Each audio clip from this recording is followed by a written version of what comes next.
course of discussing movies, the host will spoil plots. You've been warned.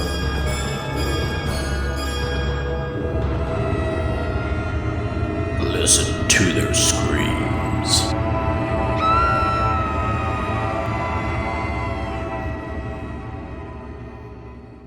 Greetings, ghouls and creeps, and welcome to Listen to Their Screams, a horror podcast that feels like you're chatting with friends. I'm one of your friends, Dave. We're joined as always by our other friend, Ike. Ike, how are you? Hey, not too bad. Can't complain. It's another beautiful day in the neighborhood. So, Yeah, yeah, they're all beautiful days if you make them beautiful. that's right. And this episode, we are reviewing the new theatrical release, Until Dawn, but we've got lots to do before then. And let's start off. Ike, did you watch anything this week? Let's see. So, didn't watch any movies, but we finished another show. No, actually, no. I think we finished the other show last time we talked, and we started You, the show on Netflix. Um, I don't know if I'd call You like explicitly like horror, but it's like thriller, stalker kind of stuff. So we started watching that, and we're plugging away at that because there's a fifth season of that comes out. So we just finished season one, started season two, and we're just going along. After we finish this, we're gonna watch The Last of Us because the season two is out. So pretty excited about that. But for now, we're just watching You. All right. Yeah, we're getting ready to watch season two of Last of Us as well. But otherwise, I didn't really watch anything horror related at least. So there you go. All right, then. I guess we'll just move on. Order up. Here's one house special cheesy slasher. Enjoy. And it's time for our cheesy slasher of the week. This is where Ike and I present to you either a cheesy, low budget, or just out and out ridiculous horror movie. Typically, we try to fit it in with our theme of the show, kind of the flavor of our review movie, and kind of keeping with that. In the video game adaptations, we present to you the movie Doom. This movie was released October 21st, 2005, written by David Callahan and Wesley Strick, directed by, Andrzej Bartkowiak? I'm not sure. I apologize, sir. Starring Carl Urban, Dwayne Johnson, Rosamund Pike, and others. The movie is described as Space Marines are sent to investigate strange events at a research facility on Mars. But they find themselves at the mercy of genetically enhanced killing machines. Now, this movie did gross $15,488,870 domestically on its opening weekend. Good for number one. But that's kind of the peak, I believe it hit, because it only grossed $58,072,119 worldwide total after it was made on a budget of $60 million. So it didn't even get back to its budget. It kind of fell off after that opening weekend. I've heard lots of bad things about Doom. I've never seen Doom. Ike, have you seen Doom? I sure have. Yeah, what do you think of it? Honestly, so in the original Doom video games, they're not fighting against like cybernetic genetically enhanced creatures or machines or whatever. They're fighting against demons from a different it's like a portal that opens up and it's like demons from a different realm. So I didn't really care for that change, but otherwise it's a very fun, very enjoyable action movie. It's by no means like the best or super faithful to the source material, but it's a lot of fun. You definitely have to kind of suspend any prior knowledge of Doom. But otherwise, it's enjoyable enough. All right. Well, there you have it. Doom. I feel like there's plenty of people that have probably watched it out there, whatever. I'm not one of them, but yeah, I don't know. It's I guess as far as video game adaptation, it's one of the the cheesiest. The I don't know. I don't know what else we could have put in this slot. So Doom got it. So let's move on. Talk to us, Internet. And it's time for Talk to Us, Internet. This is where Ike and I either respond to listener feedback or simply discuss a talking point that we picked up off of social media. And this week, it is that. It is the point, horror or not. It could be a horror movie or not a horror movie. What is your favorite video game movie adaptation? I'll go first. Mine's pretty simple. It's not horror. I completely loved the Super Mario Brothers movie that came out a couple years ago now. I don't know how long it's been now. I thought the movie was great. I thought it captured the flavor, the fun of the games. I thought it had enough Easter eggs and stuff that, any level of fan could pick up on some things. I thought it had, a good story. I thought it moved along well. The animation looked great. I just loved it. I thought it was fun. It's one of those comfort type movies that I really liked. I do have a non-movie. I have a very, very sentimental spot in my heart for the 80s cartoon series Pac-Man because I grew up watching that, absolutely loved it then.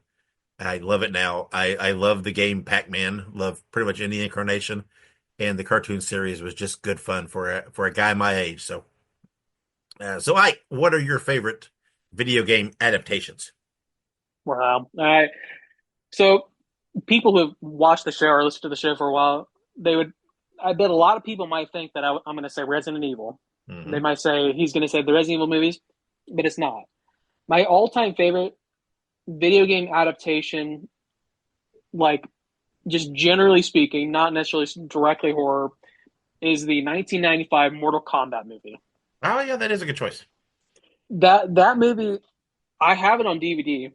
I rewatch it every couple years just because, probably more frequently than that. But it's one of those movies that like it is so close to the source material that people don't like it because of how close it is to the source material.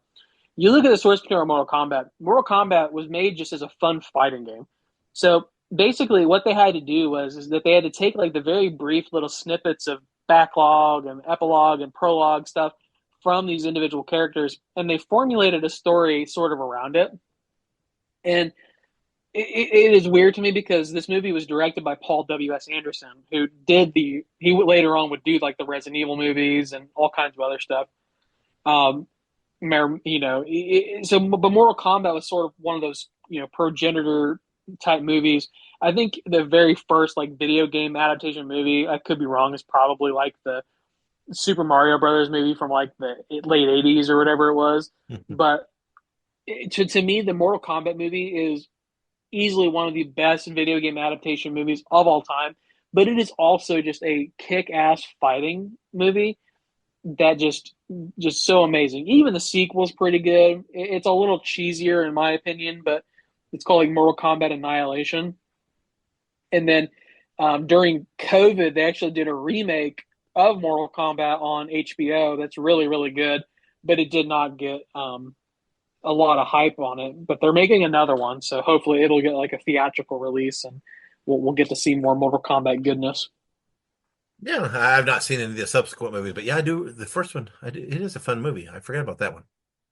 Doesn't change my picks per se, but that is a good pick. So, all right. So hit us up on social media. Let us know what your favorite video game adaptation is in either movie or TV, whatever you pick, whatever you want. Just hit us up. So, all right, then let's move on. Stump the Co-Host.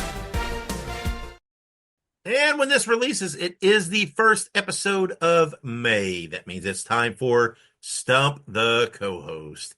This is the horror trivia game that Ike and I play, where we have identical horror trivia decks. We pick 2 cards each, that is 4 trivia questions. We alternate questions to try to determine a winner. If there is a tie, we continue to play until a winner is determined. So far for 2025, defending champ Ike leads 3-1. So, Ike, are you ready to play Stump the Co-Host? I am ready. All right. Well, I usually make you go first, so let's that didn't pan out for me. So let's try something different. I'll go first this time. All right. You ready for your first question? Probably not, but let's go ahead anyway. All right. In the 1984 movie Silent Night, Deadly Night, who does the murderer dress up as? Santa Claus? That is correct. Boy, that wasn't difficult, was it? No, it was not. Especially since I absolutely love that movie. And remake coming, by the way. That's right. Anybody else? So, all right. Your first question. We have such sights to show you. That's a quote. Name the movie. Hellraiser. That is Hellraiser. Correct. Very good. All right. Your second question. What movie franchise that began in 2004 featured torturous traps, self-amputations, and buckets full of blood? I'm guessing that would be Saw. That is correct. All right. Woohoo! All right, then. Your second question. In the movie Aliens, why did Ripley not want to bring Bishop on the mission? Well, I mean, she didn't trust him, and because he was a synthetic, right? Correct. He was an android. Yep. Yes. All right. Ooh, we got ourselves a barn burner here. All right. Your third question is, what is the name of the character in Poltergeist who says, "They're here"? Ah, is it Carrie Ann? No, wait, that's a different movie, isn't it? I don't know. I'll just stick with that. What is it? It's Carol Ann. Caroline, that's yes. Why did I say Carrie? Fudge. Fudge, fudge. I overthought it. That way, I said the wrong thing. I'm not sure why I said Carrie. I mean, Brother. Carrie Ann Inaba from Dancing with the Stars. Nah, that wouldn't be it. All right, here's your third question. What is the name of the main character who studies witchcraft in the TV show Buffy the Vampire Slayer? Oh man. So it's not. No. Am I overthinking this? So I might be overthinking it because I've seen some of Buffy the Vampire Slayer, but I'm guessing it's not Buffy. I think it's the professor dude that like is like their mentor. I don't know. I don't know his name. It's been a long time since I've seen the show. Well, that is Giles. He's the Watcher, and that is not the correct answer. It is Willow Rosenberg. Willow. Mm, It is gotcha. that Alyssa, what's her name, plays? The American Pie girl. Oh, yeah. Fuck, It's what's her her name? character. I don't remember her name. Yeah, I don't know. All right, so I've got another shot. All right. Your fourth question is, what is the name of the demon group summoned by the puzzle box in the movie Hellraiser? Oh my God. Oh fuck! Why can't I not think of this? Holy shit! It's like right there, and for some reason, I cannot. I cannot retrieve it. Oh my God. Oh shit! Fuck! It's like right there. Why can I not think of this word? Um. Oh my God. No. Oh my God. This is such an easy one too. It's yeah. Oh, this is an easy question, but for some reason I cannot think of this name. It is like literally like right there. It's like one of those tip of the tongue things, but for some reason I cannot. I can picture them. Oh shit! I'm going to fucking die when I hear it. Oh my God. Um. Oh, I don't know. For some reason I cannot retrieve it at all. Go ahead. Oh, it is The Cenobites. God, yes! Son of a bitch. Oh, that is not the question to lose on. Oh, I am so disappointed. You're probably going to get this one right too. Oh my God, that's bummed me out. So you have two and I have two, right? Yeah, we're 2-2, and Okay. this is the last regular round question, but this is not a very hard one. Michael Myers' mask is supposedly based on what famous actor? Oh, the guy from Star Trek. His name is. Oh my God. What the fuck is his name? Must be contagious. I was gonna say your stuff's rubbing off on me. His name is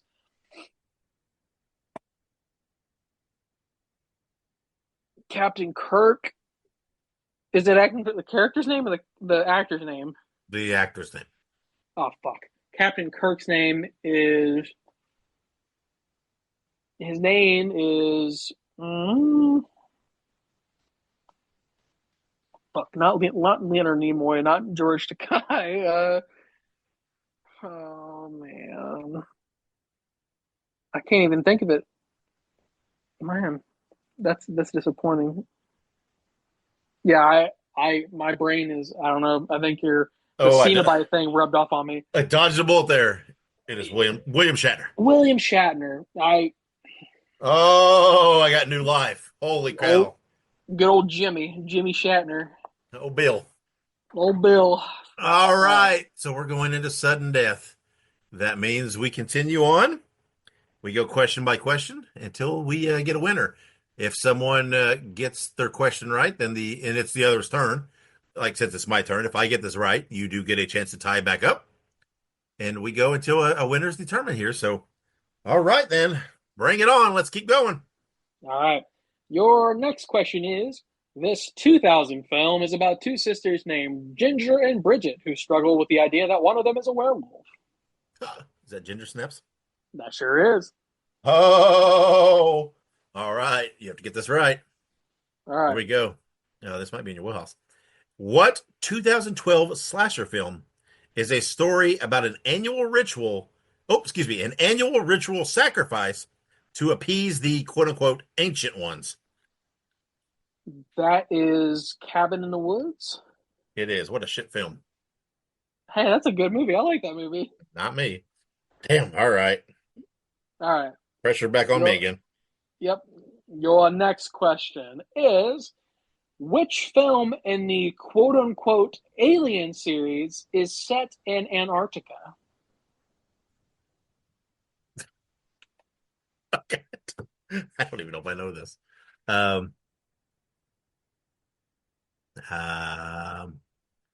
In Antarctica, huh? Yep. And it's in the Alien series, like the Ridley Scott movies. Mm-hmm. Hey, let me I'm not sure I know which one this is. Um let me just guess. I don't know. Aliens 3? That is incorrect. It It is is. Alien versus Predator. Oh, okay. I wasn't even thinking about that one. The way the question is worded, it makes it seem like it's one of the Alien movies. That's all right. I still wouldn't have got. I think I've only probably seen that movie once, so I'm not sure I would have recalled that. That's what I was sitting there thinking. I was like, I don't know. I don't remember an aliens movie in Antarctica, but whatever. All right, then. Here's your chance to win. Which 1958 creature feature starred Steve McQueen in his first role? Boy, that's not in your wheelhouse. No, that's definitely not my wheelhouse. Yeah. Steve McQueen, creature feature. I'm just gonna go out on a limb. You said 58 or 52? 58. 58. Yep. Creature from the Black Lagoon. No, it is the Blob. No, yeah. Wouldn't have guessed that. Woo! All right. Well, we get to go another round. Oh, it's my turn, right? All right. Yep, it is your turn for double overtime.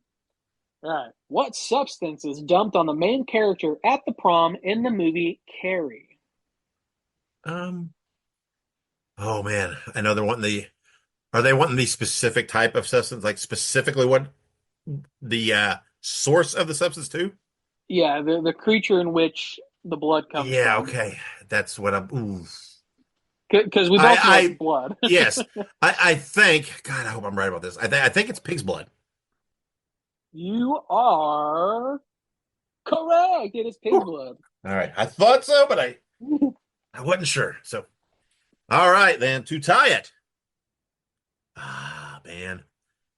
Paris Hilton's on-screen demise was the primary draw for what 2005 remake? That was the House of Wax. Yes. I like how they word All that. right. They word that exactly how I do. I'm saying that's the best thing about that movie. That's what it says. The primary draw. That's funny. It happens. So I'm not the only one Uh, that thinks that. no, not at all. I think most people who see that movie probably think that. Lord, but this next question, and we were just talking about this movie actually. No, no. In what 1989 movie did Fred Gwynn tell his neighbor how he can make his son Gage live again?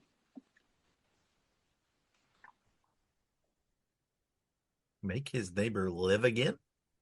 No, so in this 1989 movie, Uh-huh. or I'm sorry, let me rephrase the beginning. In what 1989 movie did Fred Gwynn tell his neighbor how he can make his son Gage live again? Oh, okay, gotcha there. Oh, Pet Cemetery. That is correct. Gotcha. I was trying to think Fred Gwynn of the Munsters. What movies was he in? There we go. All right, then, to tie it up and send it to another round. In the 2017 movie Get Out, what technique does the mother use to get her daughter's boyfriend to quit smoking? Was hypnosis? Yeah, It was hypnosis. I was about to be like, ooh. Woo! What a battle we got going here. It's tied 5-5. Oh my god. Okay. So your next question, you're gonna know both of these. Oh, don't say that. Well, one of these I just asked you a question about, so you're probably gonna get it, and the other one is related to another question I just asked you. So, All right. all right, what movie features an alien hunter hiding in the jungle using trees and camouflage? Is it Predator? Sure is. Wow. Okay, then. Here we go to tie me up. Where is the 2008 movie The Strangers entirely set? Does it want? Is it? Does it want like the city and state No, or no, no, no, no. okay? Well, Just the setting. it's just the house. Yes, in a house. Oh, Yes. okay. I was about to be like, oh fuck, I don't know when the movie took place. I'm God like, damn. that's what I was thinking. I'm like, do they even tell the city and state? I don't remember that. In the backwoods. Somewhere creepy. All right. All right, here we go. Like I said, you're gonna get this one. We just talked about it. Okay. It's a quote, so you have to name the movie from the quote. The Okay. quote is, "They're here." Is it Poltergeist? It sure is. I swear, if I win this, it's going to be cheap because I'm getting some lucky shit here. I was gonna say that one literally two of those were from movies that we just talked about. Good lord. Uh, all right, here we go to tie me. Are you ready? I'm ready. Buster Keaton's granddaughter, Camille Keaton, starred in what controversial 1978 graphic revenge flick that was later remade in 2010? Uh, so, no God. Okay, so this is either I Spit on Your Grave or Last House on the Left, because both of these movies came out around that time, and they are approximately about the same thing.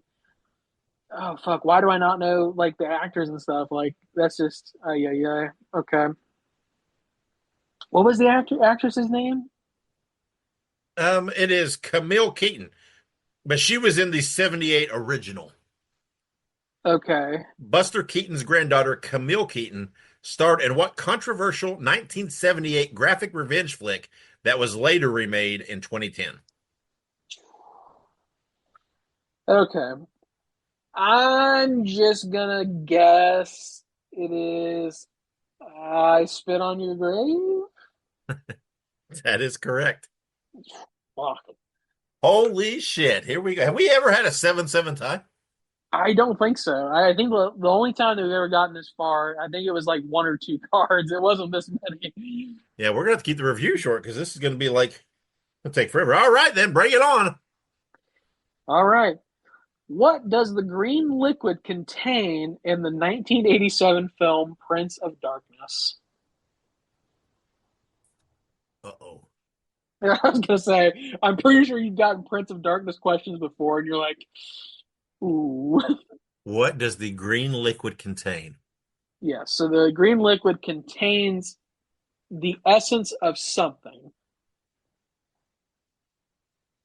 Um,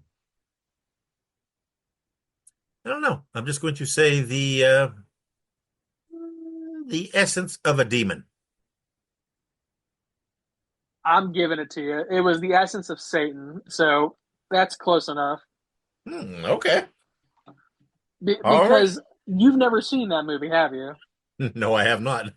So the fact that you even got in the ballpark, I think that deserves a point. Okay, then to tie. Oh, what 2010 psychological horror film contains a son that astral projected into a realm called the Further? That would be Insidious. That would be Insidious. 8-8. Here we go. Bring another. All right. An investigator ends up on a Scottish island where the inhabitants have an unhealthy obsession with sexuality in this 1973 film. Oh, fuck. We might be in trouble here. Oof. This movie was also remade. It was remade in 2006. Yeah, I'm gonna probably kick myself then. Shit. I got nothing. I don't know. What is it? It is The Wicker Man. Ah, okay. Yeah, I don't know anything about the original, but okay. Here we go for the win. Oh my God. Where are the phone calls coming from in the movie When a Stranger Calls? Did you hear me? No. I didn't hear anything. What'd you say? Oh, I whispered it trying to be funny. Oh, I no, said, they're coming from inside the house. That is correct. No, I didn't hear anything. Oh, and the bar burner, you win 9-8. Unreal. That was a well fought victory. The next closest we've had was one time you won 6-5. So that was intense. that's right. That was pretty good. That's pretty good. There All were a right. couple curveballs in there. William Shatner and the Green Ooze. Yeah, what cracks me up is we both got stumped on fairly easy questions, and in the same round. That's always how it is. That is always how it is. So that's pretty wild. So, all right, let's take a break, and when we come back, we'll have our news and birthdays and anniversaries. So stick around. Make sure you subscribe to listen to their screams on your favorite podcast platform. Also, make sure you look us up on social media. We're on Facebook, Twitter, Instagram, Letterboxd, TikTok, and Slasher. All you have to do is look up Listen to Screams. That is Listen, the number 2 in Screams, and you can find us there. Also, make sure you go and buy yourself a Listen to Their Screams t-shirt. You can find all of our shirts at tinyurl.com/Screams Shirts.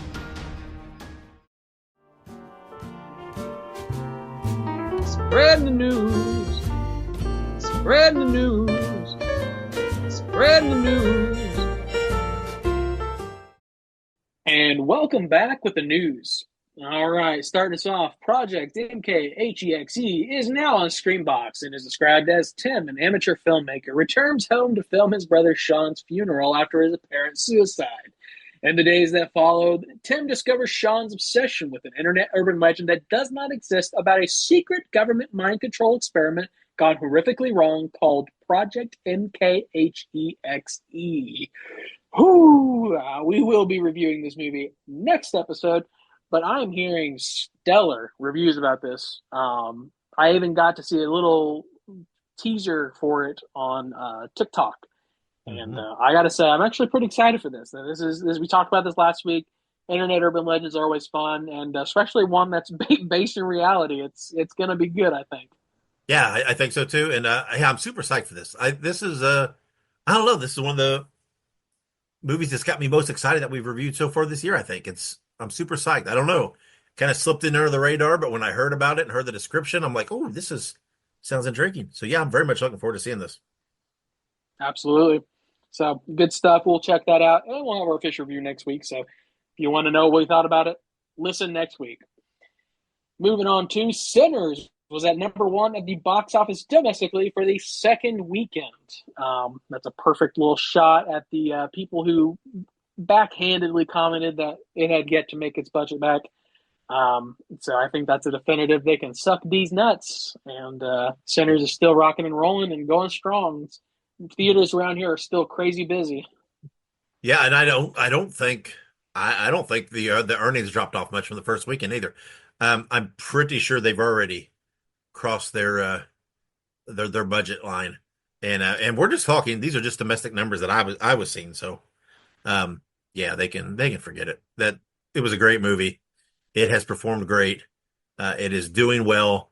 It's competing against like the Minecraft movie and other movies that have a lot of across the board appeal. So yeah, they can just all blow me. It's a great movie. No, absolutely. So, but if you haven't watched it yet, check it out. It's still in theaters. I'm sure they'll turn around and have it up sooner than later. But for now, it's still in theaters. So give it a watch if you can. That's right. So you can hear our review in our last episode. Absolutely. Stellar review, by the way. But if we do say so ourselves. If we do say so ourselves. Not to toot my own horn, but toot toot.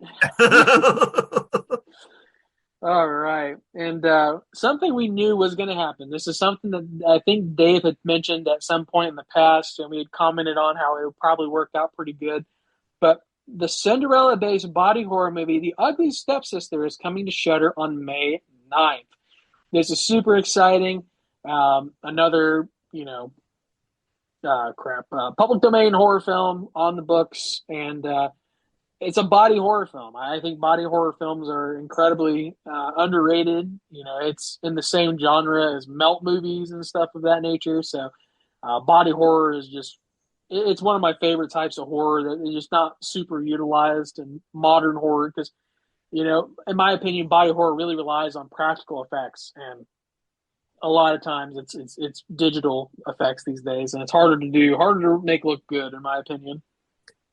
Yeah, and and Cinderella's perfect for it because if you know anything about the original Grimm story, I mean, like, the stepsisters are like cutting their feet off trying to get in the glass slippers and stuff like that in the original. So, yeah, it works for something like this, and I can't wait. I'm looking forward to seeing this. We know what Ike and I think about the public domain horror. If you didn't know by listening to us, you heard it all in the Wiser Battle a couple weeks ago. We like it, and yeah, I'm looking forward to this. Just coming up here in a couple weeks, or I guess just a week or so from when this drops, it'll be on Shudder. So that's super exciting. Yeah, it's right around the corner. So we'll probably talk about it on the next episodes. I'm sure. Sure. But good stuff. Shudder, as always, knocking it out of the park. Now we have a trailer for Fear Street Prom Queen now available. Fear Street, of course, is it's an R.L. Stine IP that they've procured to make some movies about on Netflix, and they have 3 movies currently. It's part of a trilogy, and it's super good. Some of the best stuff that I think has come out of Netflix in a long time, and this looks just as good. It looks incredibly interesting, and I think it's going to do good. I think it's going to be really, really gory and fun. Yeah, I watched the trailer. Super liked it. Set in the '80s, feels like an '80s kind of thing. The way the film is. So yeah, I'm super excited about this. I think this might be the best so far. So I'm looking forward to it. So And next we have Drop is now available on video on demand and will be released on physical media on June the 10th. Drop is a horror film where they, if I remember correctly, it's the lady that has a date and there's like someone like trying to get her to like kill the date, right? yeah, something like it. Yeah, it's like a lady goes on her first date in a while or something. Yeah. Yeah, I don't know a whole lot about it. Haven't really seen any trailers, but just it could be a great movie. It's not a video on demand movie for me. I'll wait for streaming, but for anybody that's interested, yeah, it's there. Absolutely. But should be good, should be fun. I'm excited. I'm always down for any movie that comes out, especially if it's on streaming and Sure. I could Yeah, watch it on the weekend. that's right. So moving on to a reboot of Urban Legends properties in the works by Screen Gems, and the new movie is reportedly going to explore urban legends in the digital age.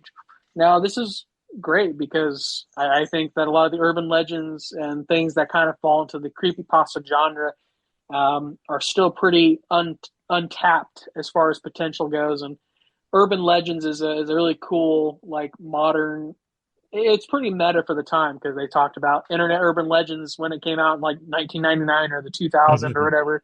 Yeah, So, now it will be urban legends from the internet when it wasn't dial up. that's right. But yeah, no, I'm super excited about this. It's weird. I feel like they're remaking a lot of these like late 90s, early 2000s properties. Like I Know What You Did Last Summer and this one as well. Yeah, and I feel like we've talked about this. A thing like this, an urban legends thing. There's no reason to stop making these. I mean, it's like you could. I mean, unless you completely overdo it, you never run out of source material. And No, I'm super glad they're bringing it up and doing some, the digital age stuff because, it's a whole new flavor of the original while keeping the same theme, and it'll work. And I'm super excited. It should be fun. absolutely. But good stuff. And then our last little bit of news is unfortunate news that we have to impart. But Friday 13th, part 7? Yeah, it's part 7, The New Blood. Sorry, horrible, horrible with Roman numerals. Um, the star of that movie, LaPark Lincoln, has passed away on April 22nd at the age of 63. Yeah, she was not very very old whatsoever. I mean, it's very sad to see. She was an incredibly bright star during that film. One of the few redeeming qualities of that movie. There were few, but she was one of the redeeming qualities. I feel like so. It's very sad to see her depart, but she'll be missed, of course. Yeah, it's just wild. It's like I don't know. I guess when any of these celebrities, they pass away, I guess you don't ever expect it. But there's some when they're, of age and you think, oh, okay, that's sad, but they're, whatever, 90 or whatever. It's not, this is kind of surprising. I don't know. There's no cause given. I don't know whether they will give a cause. That's okay. That's up to the family. That's their prerogative. So be it. Uh, but yeah, it's just sad. She was I don't know. She did a lot of conventions. She was one of those that I kind of always wanted to see at a convention that I hadn't got the opportunity to and would have liked to have, and not unfortunately, yeah, she's gone. So and I'm not saying that's the priority, right? That's not the important part, but I do feel for her family and her friends and people she's worked with and everything that knew her really well. These are always sad. I always hate, when someone horror is such a thing that, right? I mean, she has one. I'm not knocking her. I'm not saying this derogatory, but she has one big role in a big franchise, right? And she's held in such high esteem. That's all it takes in horror, right? It's just you don't have to have. Not saying she didn't, but I'm just saying you don't have to have this roll after roll after roll. Um, all you have to do is just make one appreciated role in one appreciated movie, and horror fans don't forget you. And it's just it's sad when those people, the people that we all appreciated so much and were so important to us, uh, are gone. Absolutely. And like you said, it's one of those things where, she had that role so long ago, but people just, I mean, they still rally behind her. I think she did convention appearances and people were always excited to see her. And it's like you said, it's always crazy, especially when, they die relatively young. I mean, 63 isn't young, but it's still young. I mean, It people live is. into their hundreds. I mean, yeah, it's It young. it's odd because I could not tell you one other movie she's ever done, one other appearance of any sort she has ever done work wise. But if she had walked past me in the street, I would have recognized her because of this Yeah, one role. Um, that's I don't know. To me, that's always one of the beautiful things about horror is fans truly appreciate every piece of work. And they remember those people who maybe only had the one kind of stand out in the spotlight kind of opportunity. And they don't forget that, right? And those, it's just I love that. And again, I'm not saying she didn't have a wide ranging or broad career. I'm not familiar, and she could have, and I hope she did. But I will always know her from the New Blood, from New Blood, and just the way it is. So absolutely. Very good. And like you said, she'll be missed. And hopefully everyone goes out and watches Friday the 13th, Part 7 in her honor. Um, and then goes and watches the rest of Friday the 13th movies as well. and appreciate that wonderful effect of the dock shaking when the dad. That's what an effect that is. Truly remarkable. Truly remarkable. Oh, Oh, Lord. But anyways, without besmirching the name, I can. Moving on to some upcoming birthdays. We have May 2nd, 1965. Ari Lehman, young Jason Voorhees in Friday the 13th. The guy that, jumps out of the water and the hmm. sound effects play. Yeah, that's a very important role. Very, very tentative for that, that time frame for that film. It really set the tone for the next movie that, hey, maybe this guy's still alive.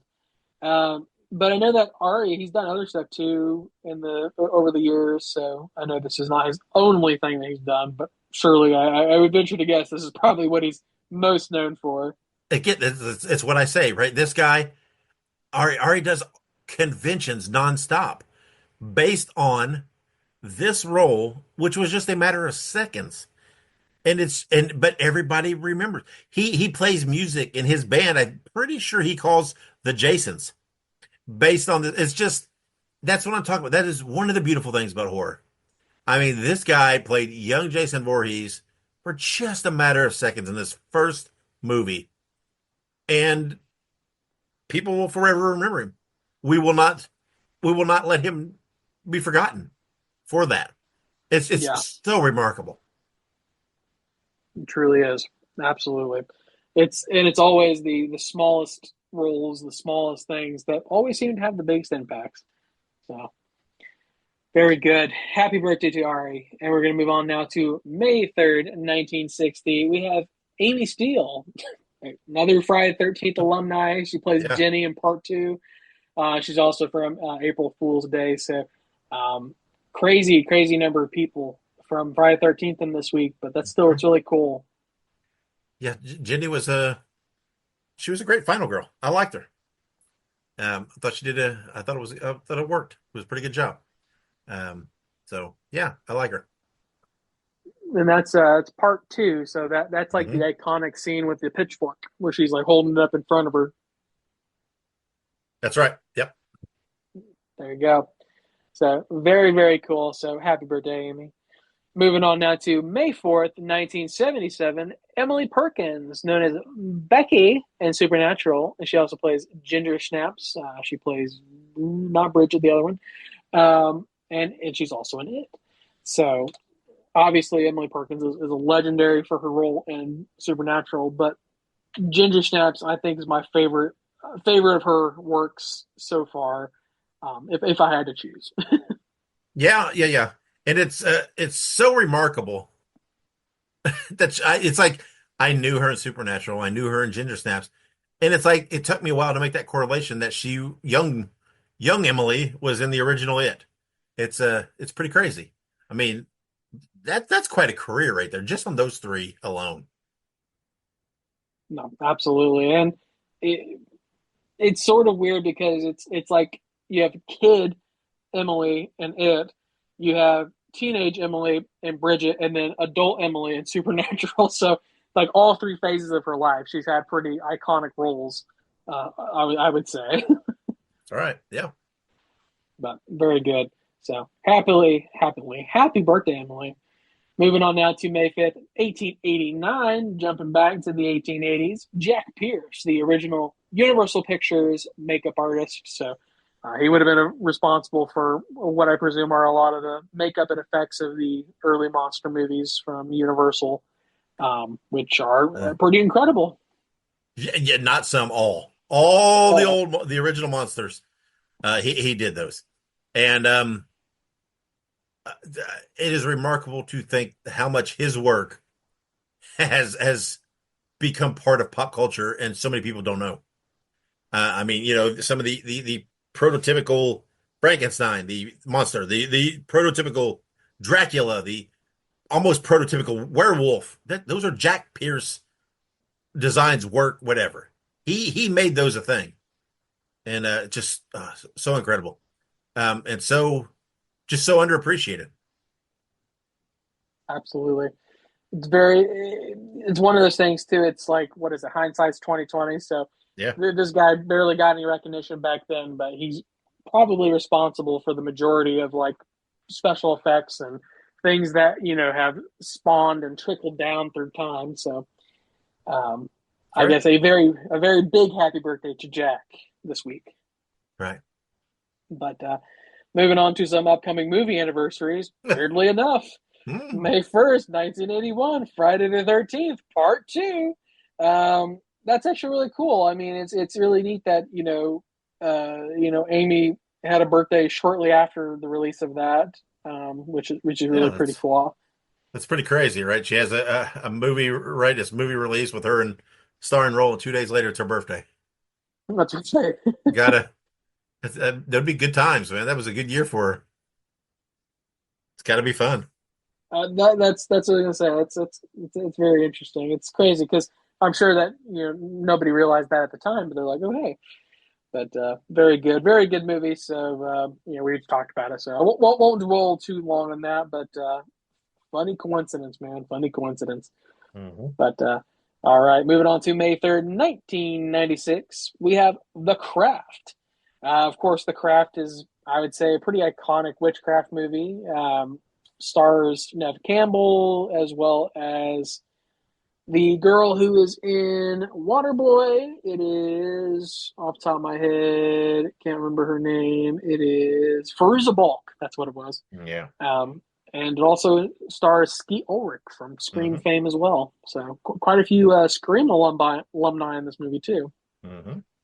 Yeah. And again, we've always talked about some of the '90s horror that is underappreciated. Um, and I think this would fall in that, right? It's and like you said earlier, right? We're starting to see some of those kind of come back into the consciousness of the horror fan, and getting some sequels and remakes and this and that, and so who knows? Will the craft be served up again soon in some capacity? Never know. True. I know they did like another Craft movie like recently, but I don't think it had any of the legacy cast members. I think it was just a complete reboot. Ah, Um, I didn't even know that. but yeah, it was. Oh man, it was called The Craft Legacy. I think is what it was called from 2020. I think it was straight to streaming since it was during COVID. So Of course it that's was. that's probably why. but Hmm. Well, but you anywho, never know when that property will come back. that's true. I'm sure it'll be up sooner than later. Never know. But very good. Check that out if you guys haven't. It's on streaming somewhere, I'm sure. Witches are always Um, cool. true. But we have some upcoming releases. We have Clown in a Cornfield will be coming to theaters on May 9th. It is described as a fading Midwestern town in which Friendo the Clown, a symbol of bygone success, reemerges as a terrifying scourge. Clown Cornfield is based on a book by Adam something or the other. Already forgetting things. I actually Adam. read all three of these. Not just Adam. No, it's Adam Cesare. Yep, Cesare. There you go. And it's directed by Eli Craig. And the only reason I bring that up is because Eli Craig actually directed a movie, Tucker and Dale versus Evil. I'm not sure if you've ever seen that movie. I have not. I've heard a lot of pretty fun things about it. It's one of those I keep wanting to watch, and I keep forgetting about it. So good, so good. Tucker Dale vs. Evil is such a good movie. So I'm hoping that he can bring some of the talent from that movie to this movie. Yeah, this is again another movie that, for whatever reason, I'm super, super psyched about. I don't know. I have a thing about clowns and horror that just it works for me, right? I love Pennywise, especially the original, right? Love Art the Clown. I don't have a fear of clowns or anything like that. But it's just, they just work. I think they make great horror characters. And I don't know, for whatever reason, I am super psyched about this movie. And so this is another one that's coming out soon that I'm just really looking forward to, and I can't wait. No, absolutely. I'm very excited as to I think I talked about it a lot, but I read the book, and the book is super good. So much so that I got Kayla, my wife, to read the book as well, and she really liked the book as well. So it's I'm really excited to be able to watch it and be able to say yeah, I read the book, and I want to see how they interpret things and everything else. So, but even besides the book, it's going to be a fun killer clown movie. How can you go wrong with that? That's right. But very good. And our other little upcoming release is Weapons from Zach Krieger, who wrote and directed Barbarian, and who is also making the new Resident Evil movie coming out next year around my birthday. It opens in theaters on August 8th. It is described as an interrelated multi-history horror epic about the disappearance of high school students in a small town. Interrelated multi-story horror epic is a mouthful. Well, let me tell you that. Sure is. And yeah, well, I mean, I feel like you give that kind of description, you're setting yourself up for you better achieve. You better make me think. Because that's a lot of multi-syllable words trying to say that you're really being really clever. And if you're not, I'm just gonna rage on you. But no, I've heard a lot of good things about this Weapons. I know there's been a lot of hype. A lot of people talking about it. We liked Barbarian. I've heard, Zach say that if you liked Barbarian, that this is just tenfold better, tenfold crazier, just whatever, more intense, however, I don't remember how he put it, but, I mean, they're not giving us much here except disappearance of high school students in a small town, but I'm still very much looking forward to it just because of his name attached to it. No, absolutely. And the marketing for this movie has been really weird.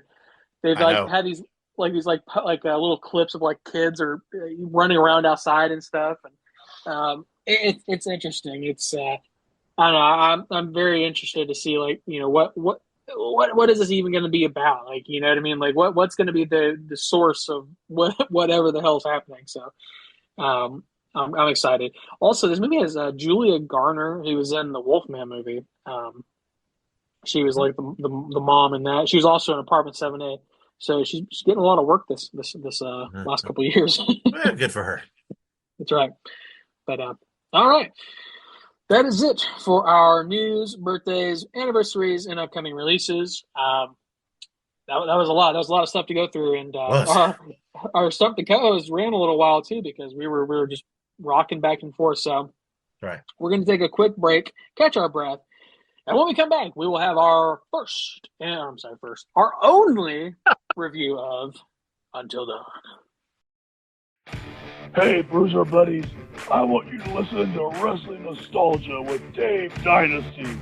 Every week, he has the roughest and toughest interviews in the podcast world today, with the best guests you could ask for. There's no bums on this show. Let Dave Dynasty be your podcasting tag team partner and listen to wrestling nostalgia while drinking beer, smoking cigars, and busting heads. Just look it up on your favorite podcast platform and subscribe today, cause the Bruiser said so!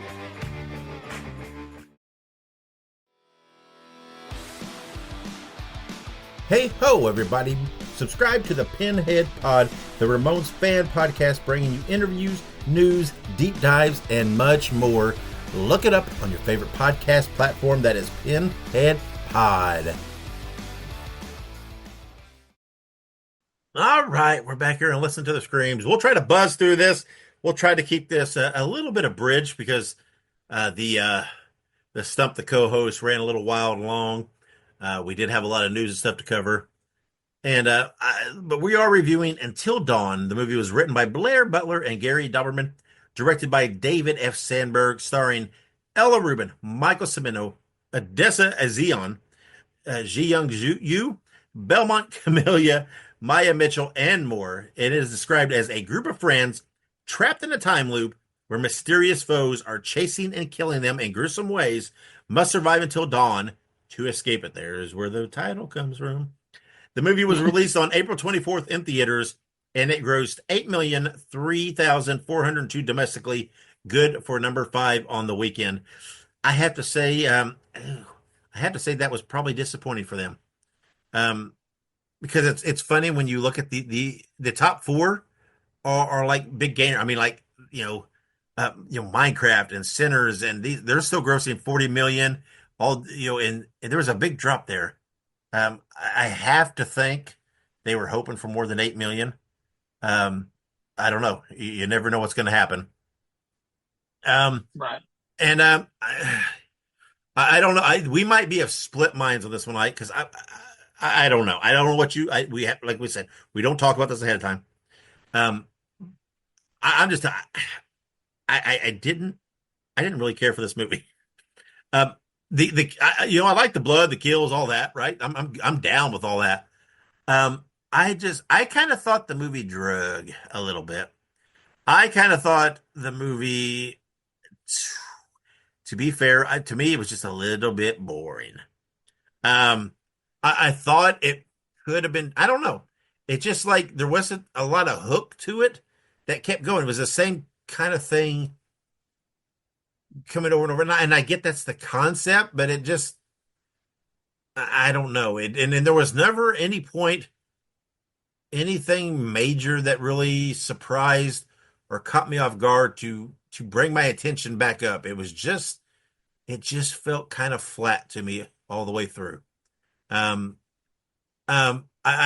talked to someone, our mutual friend Red, about this, and because I thought maybe it's not understanding source material the way, and I don't know, you can correct if wrong here. I don't know anything about the games. He said this is not even really that diehard based on the games. The principle is, but that the time loop's not really a hard basis off the games. Is that correct? Yeah, so this is technically a prequel from what we learned in this. It's a prequel to the game. Um, so There's a credit scene that, yes, I've heard, kind of establishes that this is, if they do something else, that this will more than likely be a prequel of sorts, right? I don't know. It's just, I don't know. And I thought, hey, I thought, not knowing anything about the material, I mean, again, that shouldn't take anything away from the viewing experience. I don't know. I don't think it hurt or helped me either way. I don't know. This movie just never really hooked me. I don't know. Maybe it's just me.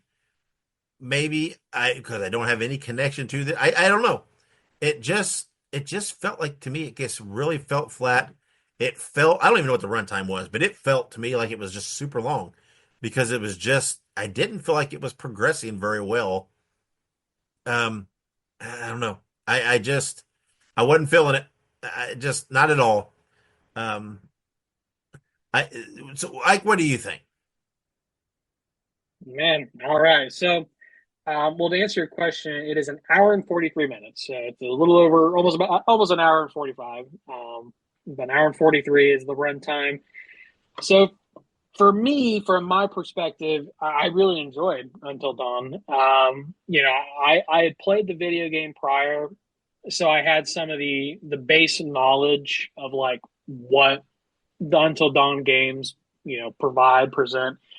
Um, I think that the time loop thing, like you kind of mentioned, isn't explicitly stated in the video game. It's more of like a respawn mechanic, basically. So like there are certain like paths in the game where you just die and like you restart the game. So I guess that's kind of what they're going for is restarting at a certain point, if you die kind of thing. Basically a video game mechanic. A lot of video games do that, right? So yeah, I think that the game is a lot different than the movie. So there's this weird line where if you were expecting like a shot for shot remake of the game, you're going to be disappointed because the movie has really almost nothing to do with the game, minus the credit scene that we got. I guess it's like right before the credits, but still. Beyond that, it's like it's its own story, and that's really important to think too for that side of the audience. The audience that's like really into Until Dawn, they're really looking forward to a faithful recreation of Until Dawn. They kind of have to keep the mindset of this was not meant to be the Until Dawn movie, like from the video game. This was meant to be a story within the Until Dawn universe. On the other side of it, I could see why somebody would not like it. But for me, what really drew me into this movie was, A, it was a familiar property, but B, it had a lot of originality. So I wasn't getting the video game rehashed. I was getting a brand new story with brand new characters who I felt invested in. And I liked all the kills, all the different like little story loops that they went into. There was a lot of diversity and um, you know, a lot of creativeness in the kills and the monsters and everything else. So there's a lot of really cool stuff in this movie that I feel like is worth, checking out from the perspective of just a normal horror fan. Um, I will give that the one of the things that I thought could have been done better is it felt a little discombobulated at parts. Mm-hmm. Um, Perhaps that was the intention because I mean, if I were in that scenario, I would probably be a little discombobulated. So maybe it was done purposefully as sort of like a meta way of inviting the viewer into the movie. But there were some parts that I felt like could be a little better pieced together and perhaps a little less patchy in some ways. But overall, I really very much enjoyed the movie. It was very unique and it was really cool to kind of see Until Dawn be put on TV or not on TV, but on the big screen and be able to see that Sony like Marvel esque like opening that they had with all their Sony IPs and whatnot. So that was really cool. I liked it, but I could see why somebody would. It's definitely a unique experience, I think. Yeah, well, I'll agree with that. It's definitely unique, but yeah, just not my thing. I know there's been a lot of people that have liked it. I've seen that. Yeah, I don't know. I mean, I'm not saying it's a bad thing, but I think this is definitely one of those movies, right? I think it's probably going to have a divide, right? You like this or you don't, and I think it's because of just the style of the movie is, right? I don't know. I do whatever thing. I don't think there's a lot of middle ground on this one. Um, Right. I just don't see this having a lot of middle ground general appeal. It's not like it. So yeah, I don't know. Not my thing. So all right. So if we were yelping, I think our ratings are going to cancel each other out probably. I'll go first. No surprise. I'm sorry. Didn't care. This is a 2 out of 5 for me. Just not my cup of tea. Not one that I would care to rewatch. Really. I don't know. Didn't work for me. Maybe I'm too old. I don't know. But I'm giving it a 2 out of 5. Ike, what are you giving it? Yeah, I'm giving this a 3.5 out of 5. Um, Yeah, I thought that I thought that this was like a pretty decent, pretty decent flick. It had a lot of redeeming qualities for me in terms of like the video game perspective, but just the general concept was just really entertaining to me. And I'm like I said, maybe I'm just a little bit of a sucker. Maybe have a little bit of that nostalgia from when I used to play the game a lot and everything else. But yeah, I mean, 3 out of 5 or 3.5 out of 5 is where I'd put it. It was just above average for me. Um, I will say my immediate reaction out of the theater was, "Oh, that's a 4." But I sat on it and I did kind of, think a little bit about some of the things I think it could have done better, and that's where I got the 3.5 from versus just immediate 4 out of 5. So 3.5 out of 5 from moi. Well, if you're making your movie picks based on our ratings, you're on your own on this one. We Yes. you don't get a lot of consensus on us, so uh, you know what? I just recommend you go see it and make your own assumptions or make your own opinions on it. So, all right, there you have it. Go see it. Go see Until Dawn. 8 million out of the gates. Oof. Probably not great for. I'm guessing this budget was probably up there a little bit. So, go see Until Dawn and help it out. And it needs to make some money. Uh, I don't know. I just don't feel like 8 million is probably not what they were hoping out of the gates. But Yeah, I don't the know. estimated budget was 15 million, and Oh, that's not bad then. yeah, the gross worldwide I think it says was 18. So Yeah, that's not bad. assuming that's accurate, they've probably made about their money back, but we'll I see. guess I guess I just assumed it'd be higher since movies cost so damn much in this day and age. So I don't know. That's not bad then. That's not bad. Like we mentioned earlier, next episode we are reviewing Project MKHEXE or whatever, MK Hex. However, I don't know what it is. I don't know what it's supposed to be. We won't know until we watch it exactly. That's one of the great mysteries, and one of the things I'm most looking forward to seeing in this movie is just how do you say that, right? Do you spell it out? Do you say MK Hex? Do you say I don't know? We'll see. That's just one of the life's great mysteries. But we are reviewing whatever that is. Next episode, I'm super psyched, super excited. This sounds just super fun. I'm hoping it holds up because I don't know what it is about this that's got me hooked, but I am looking forward to it. That's next episode. We'd like to say thank you to our wives and then all of you, all of our listeners and followers, for tuning in and listening to us, for all your likes and interactions and follows on social media. Please keep that up. Please give us more feedback. We love hearing from you. Speaking of social media, make sure you subscribe to us and follow us on all these social media platforms. We're on pretty much all the platforms. Just search for Listen to Their Screams or Listen the number 2 and Screams, and you will find us there. Also, make sure you subscribe to us on your favorite podcast platform. We're on all of them, and whichever one you listen on, if it's an option, please give us a rating, a review, and please share our episodes. All those things helps us in those beautiful algorithms that those platforms have, where we will come up as suggested listens for other subscribers. So, all right, before we close out, is there anything you want to add? Oh man, nothing horror related. I think I'm horrored out right now. Yeah, I mean it just good times. Went and saw that movie. I tried the new Reese's peanut butter and jelly. I don't know if you've tried those yet. Yeah, pretty good. They're pretty good. They're pretty good.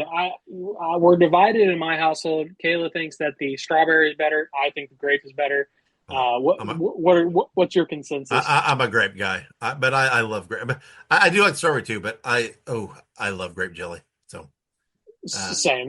That's my go-to for PB and J's. Typically, is grape absolutely, jelly over strawberry. absolutely, definitely. But I will say that Reese's, I don't know that they've ever made a product that I've disliked completely. I am probably their biggest advocate and fan. Love Same. them. Love Reese cups. But other than that, no. I mean, just My standard is the big cup. I love the big cup. I, honestly, the big cup revolutionized the Reese cup game because now you have It to. did. I feel like every other candy, it's not big enough. It's not a big cup. No, it's just it's so American now. I'm so used to the big cup. When I eat a normal Reese cups, I'm like, what's this little bite-sized shit? This is this is not enough. This is nothing. But I do love the big cups. I love everything Reese's. I love all their little fun shapes for the holidays. They can put anything in those big cups. I'm pretty good. I love them, so super excited. But yeah, bring it on. Reese's, just keep doing your thing. Though I'm telling you though, big cups with potato chips. Oh my, that is still one of the best things they've ever done. Yeah, that was pretty good. Kayla likes those, and she likes the one with the what is it, the pretzel pieces that they had. That was pretty Yeah, good yeah. too. Got that whole salty sweet combination. It's just delicious. Absolutely. Now I want a Reese cup. I always want a Reese cup, but that's so be it. All right then. That's it. It is dinner time though, so I am hungry. Yes. That will appease me. So we bid you all farewell, and until next episode, wherever you go, whatever you do, be good, be safe, and have many pleasant nightmares.